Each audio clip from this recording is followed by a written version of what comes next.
All right, let's go over this chapter 2 test. First of all, it says, is this f of x a function? And most of you did pretty well on that. We're supposed to look at whether there is a single domain element, in this case 4, 5, or 6, that goes to different range elements. So an input has to go to only one output, and in this case we have 5 going to 3 and also going to a 2, 4 going to 2, and 6 going to 2. That's fine, but we have 5 going to two different numbers, 2 and 3. So it's not a function, because 5 is mapped to 2 and 3. And on number 2, is this a function? And if you draw vertical lines anywhere through this, it only hits one possible point. So it passes the vertical line test because a vertical line will never hit the graph in more than one point, so it is a function. Okay, number 3. It says, find the domain in problem number 1. Well, number 1, it's 4, 5, and 6 are the 3 ones, and you cannot use interval notation when you're trying to do 4, 5, and 6, or you cannot use it easily. You do set notation. We make a list, the set whose elements are 4, 5, 6.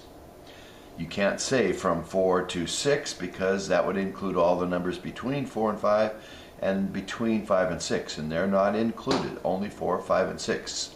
Those 3 numbers only. B.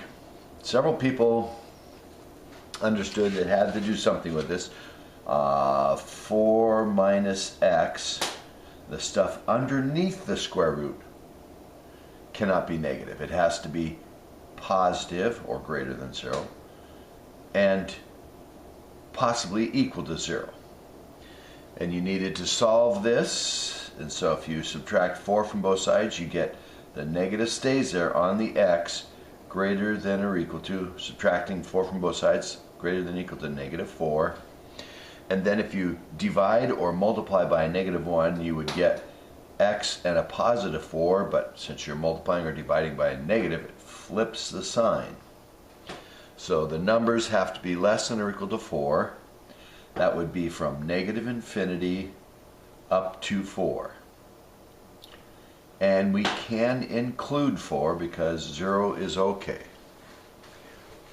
Or you could have written the set whose elements are numbers such that the numbers are less than or equal to 4 in set. Or all real numbers less than or equal to 4, written out in words.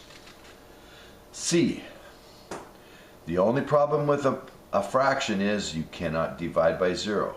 I don't care about the numerator. Denominator can't be 0. So x minus 6 cannot be 0. Add 6 to both sides, so x cannot equal 6. So the domain is, you can write the set whose elements are numbers such that the numbers are not equal to 6. Or you can say all reals except 6. And that's it. Now somebody said plus or minus 6 or something, but I had on the sample test x squared equals something, and then you have to take the square root and you get plus or minus. But this one, you're not taking the square root, it's just everything except 6. Okay, that's page 1.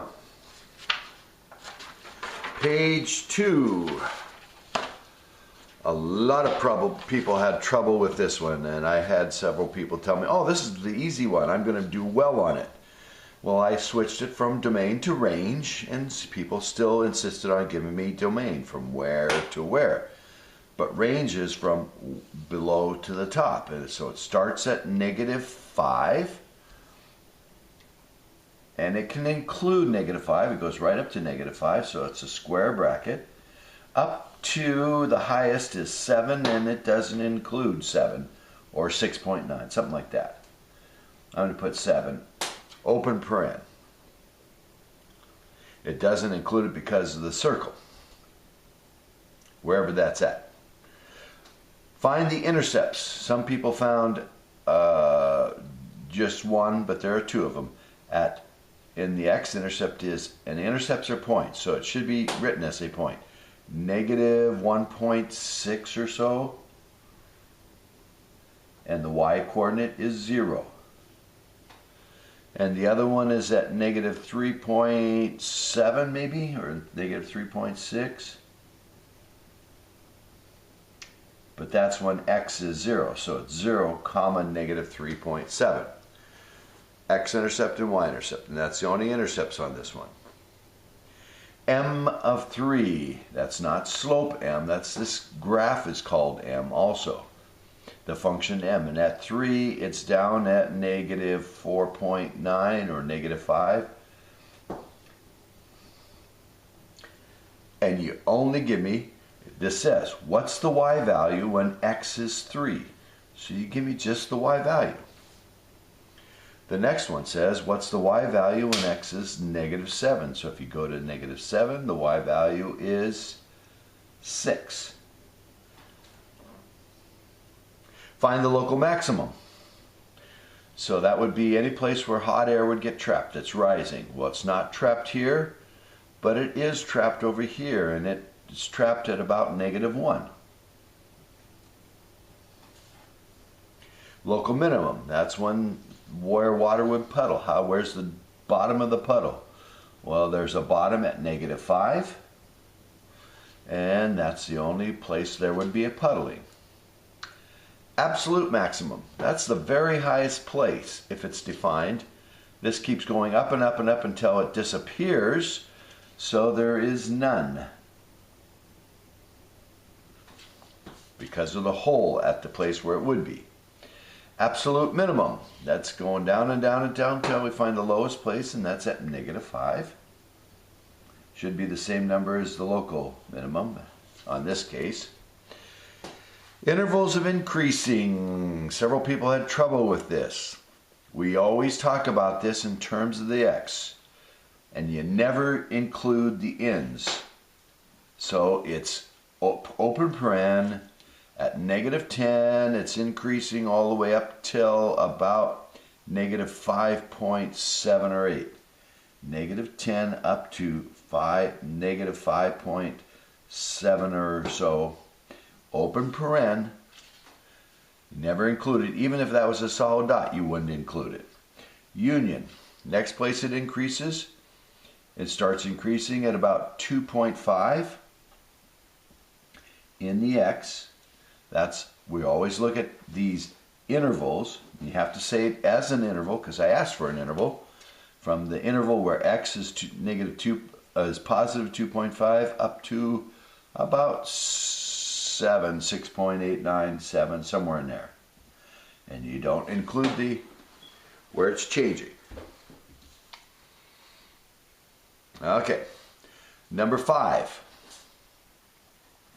So we're going to graph y equals x plus 1, minus 1. Y equals x minus 1. So if I put in 0, I get minus 1. If I put in 1, I get 0. If I put in 2, I get 1. If I put in 3, I get 2. And so I've got this line going like this, right through the corners of each of these squares, diagonals of these squares. And it goes on forever either way, but it says, no, don't go on forever. Look at where x is equal to -1. Don't count it, but use the x's less than that over here. So for in this window, this portion of the graph, draw the line. So not in counting at -1, so it's an open circle there and on.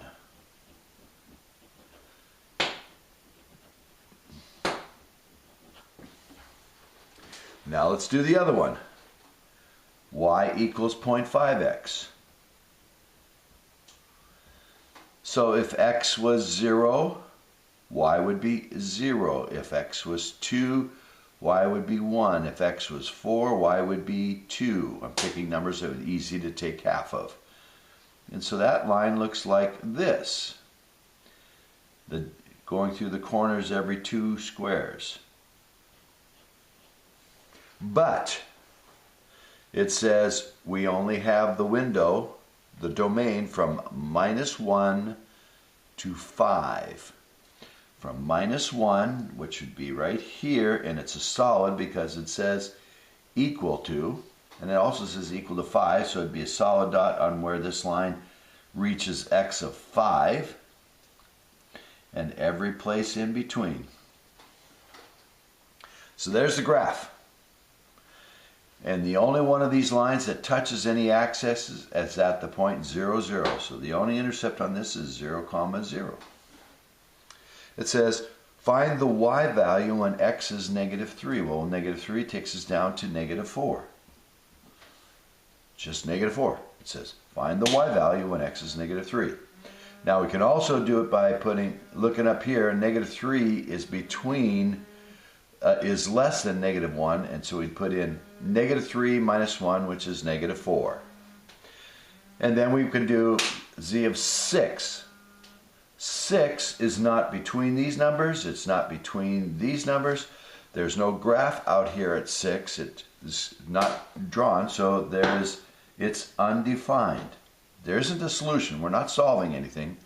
We're just trying to find the y value when x is 6, and there is none. It's not defined. And then we're supposed to find the y value at 3. Well, that looks like about 1.5. If I go up to here, 3 is between -1 and 5, and so we would use this one. Half times 3 is 1.5. And that's page 2. All right, page 3. Okay, it says do f subtract g. F is x squared plus 2x subtract, and that's, I'm going to put parentheses around that, and I'm going to put around the 4x minus 3.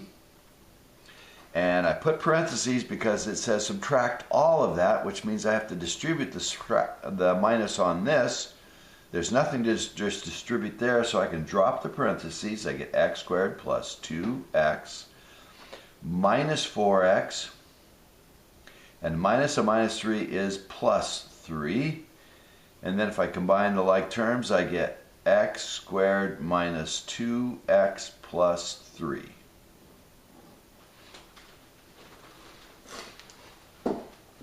Now it says f times g. Excuse me. So I have x squared plus 2x, close parentheses, and I have 4x minus 3. And I need to FOIL here, so I'm going to take x squared times 4x, which is 4x to the third. I'm going to take x squared times the -3, which is -3x squared. I'm going to take 2x times 4x, which is 8x squared. And then 2x times the -3 is -6x. There's some like terms in here, so I'm going to have 4x to the third minus 3x squared plus 8 is plus 5x squared minus 6.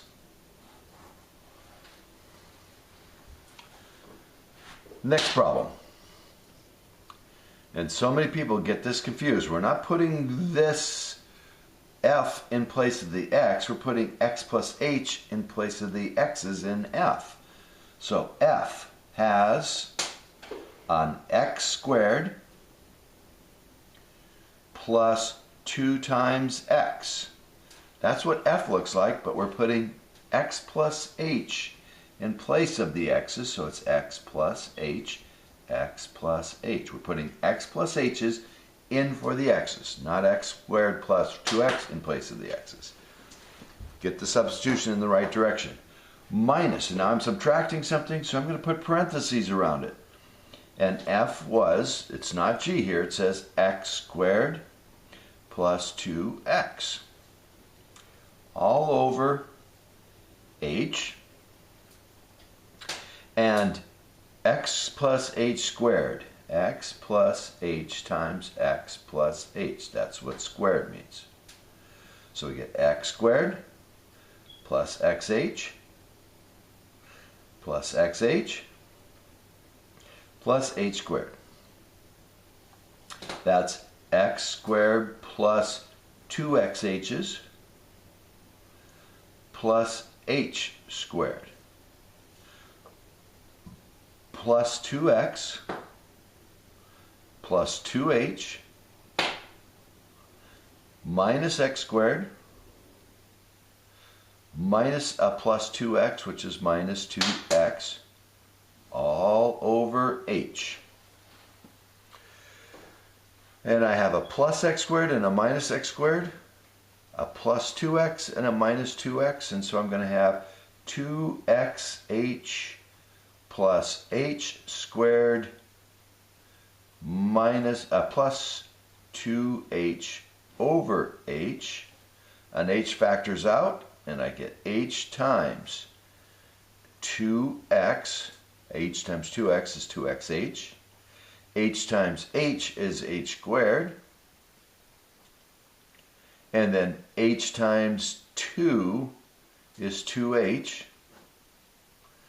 The h's cancel, and we get 2x plus h plus 2.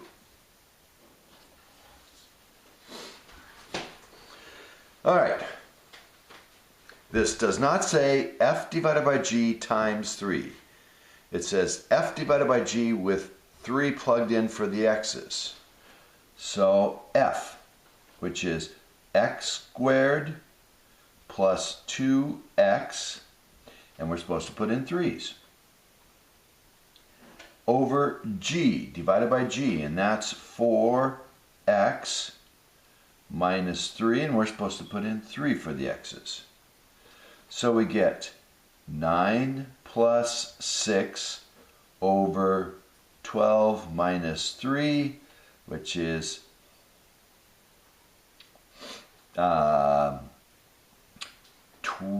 15 over 9, and 3 goes in those and be 5/3.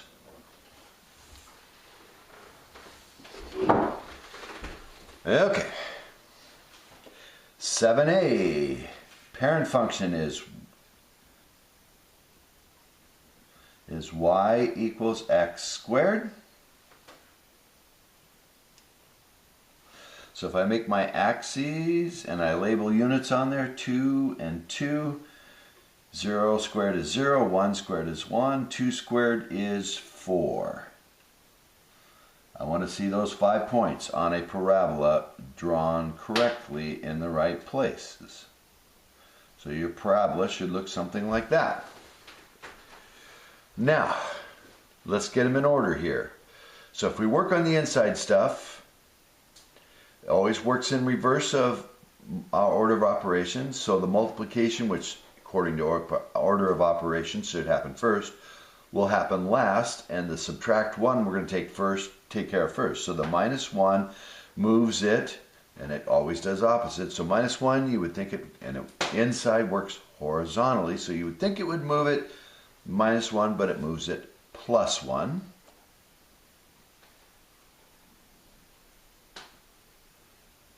So the 0, 0 goes to 1, 0, and the other points go there, and the last ones go here. I'm looking for those to be put in the proper places.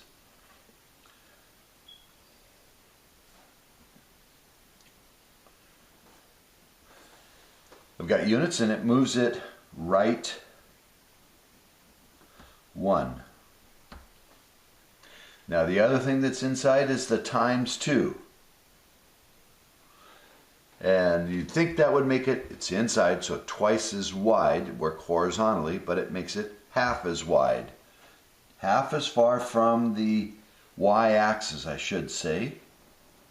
So if this is over at 1, that's 1 away from the y-axis, it would go to a half of a unit away from y-axis. This point was 2 away, so it'll go to 1 away. This point was right on it, so it stays there. This point was minus 1 away, so it would go to minus a half away. And this one that's 3 away would go to 1 1/2 away.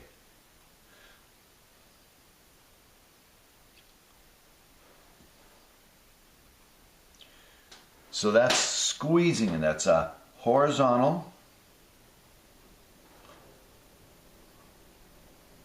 compression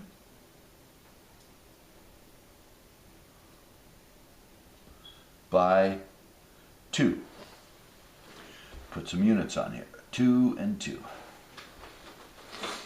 And finally, the +2 on the outside.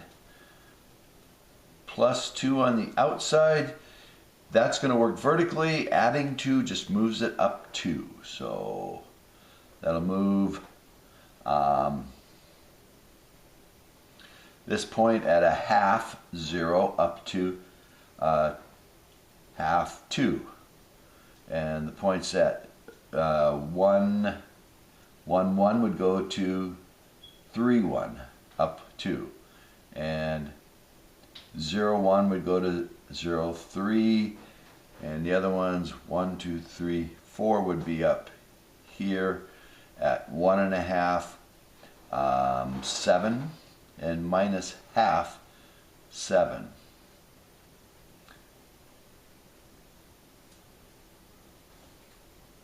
Up 2. And that's number 7. Number 8. So this is the parent. It's not a typical parent, but it's what I gave you.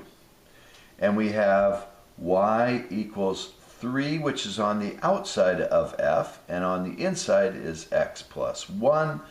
We've got a plus 1, and then on the outside is minus 2. So if we do the inside stuff first, a plus 1 moves it minus 1. So that would move it to this minus 1, 1 to minus 2, 1.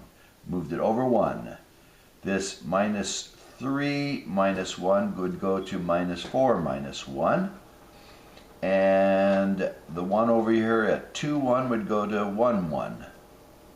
Should be the same shape, it should look the same whenever you do a side horizontal transformation or vertical. It should look like exactly the same shape, just moved. So this is 2 and 2. There's the units, and the plus 1 makes it left 1. Now we have the outside numbers, and important, there's 2 of them, so you got to do them in the proper order. Now you could have done the left one after doing the outside ones, and some people did, but for the most part, you got the 3 and the minus 2 outside, so you obey the order of operations. You take care of the times 3 first.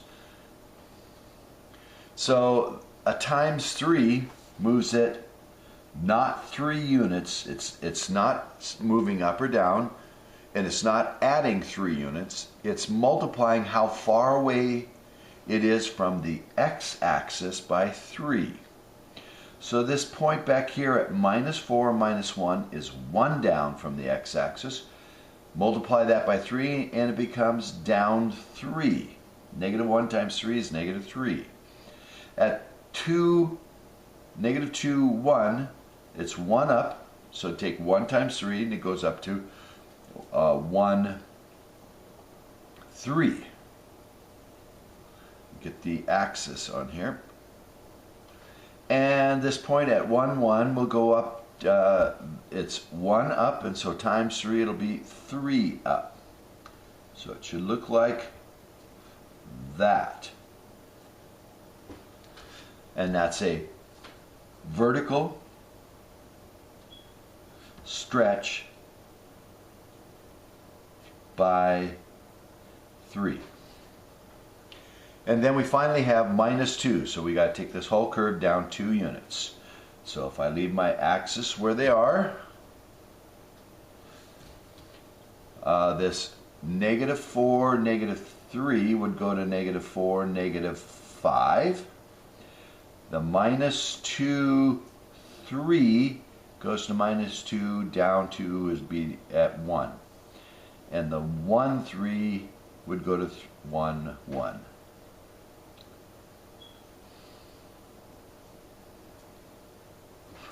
And so that's the minus 2 takes it down 2. And that's that problem. Okay. Now, I want evidence. You just can't say, oh, it's symmetric. If you say it's symmetric, you either got to graph it or test some points. I think the easiest is to test some points. If you put in like negative 2 for the x, square it and subtract 2, we'd get 4 minus 2, which is 2. Then if we put in plus 2 and square it, that's 4 minus the 2, that also comes out to be 2. If you put in a positive number and then the same size, but let's say negative number and same size positive, and get the same result out, that's what's called an even function.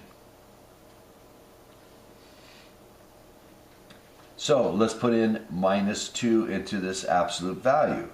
So we'd have 2 absolute value of minus 2 plus 1. Now, minus 2 plus 1, you don't take the absolute value of anything before inside until you figure out that number. So minus 2 plus 1 is minus 1. So this becomes 2 times negative, the absolute value of negative 1, which is plus 1, which is 2. Now let's put in not negative 2, but plus 2. So if we add the 2 and the 1, we get 3. Absolute value of 3 is 3. So we get 2 times 3, which is 6.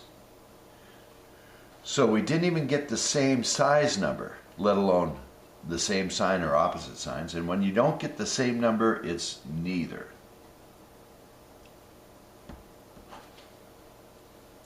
And finally on this one, let's put in a negative 2. It says to square that and then add 1 times negative 2. So that's 4 minus 2, which is 2. Now let's try plus 2. I get 2 squared, which is 4, plus 2, which is 6. Didn't get the same numbers, so it's a neither. Now if I would have gotten same numbers but opposite sign, it would be odd. If I got the same numbers and the same sign like I did over here, it'd be even, but didn't get same numbers, either opposite in sign or the same in sign. Finally, 9. It's the graph of f of x equals 6 minus 0.4x squared. And it's roughly this. And it says create the distance. The formula for distance is the square root of the change in x squared plus the change in y squared. And it says from the origin, which is 0, 0, and P is at any old x and y on the graph.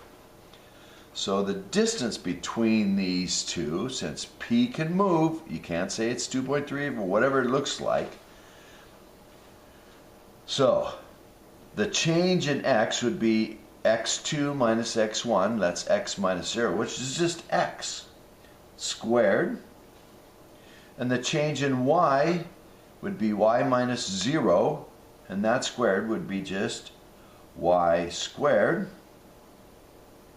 That's the distance, the square root of that. And you can't take the square root of each part separate with a plus in there.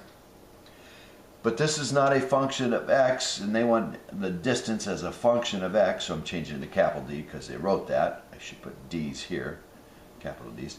But just with the x's in it. So I have the square root, x squared is in x's, but y, I have to use this. So that's going to be plus parentheses 6 minus 0.4 x squared, that's y, and it's supposed to be y squared.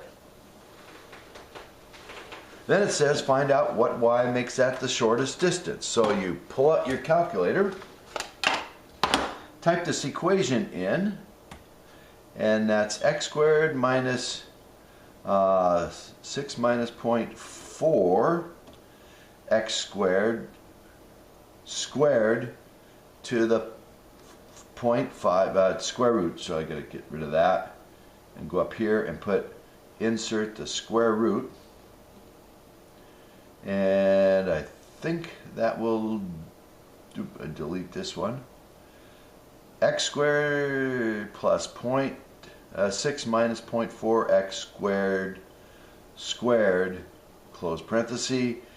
If I graph, zoom 6, and a low spot happens here right around 3 or 4, so I'm going to go second, calculate the minimum between 0 and 5, looking at about 4, and it says happens at 3.446.